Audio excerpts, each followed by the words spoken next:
அது கூடவே வெங்காயத்தை தூக்கி போடுறேன் அப்படியே நீட்ட வாக்கில் இருக்குது.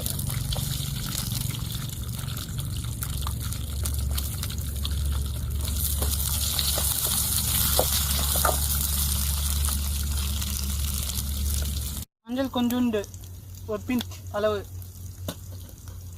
மிளகா எனக்கு நல்லா காரமாக தான் பிடிக்கும், அதனால் நல்லா காரமாகவே போடுறேன். உப்பும் தேவையான அளவுக்கு போட வேண்டியதான்.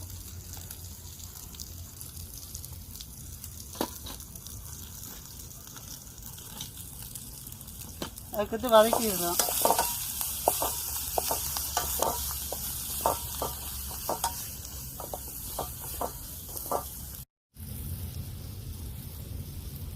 இப்போ இது லெமனை புளிஞ்சு விடுறோம் நல்லா.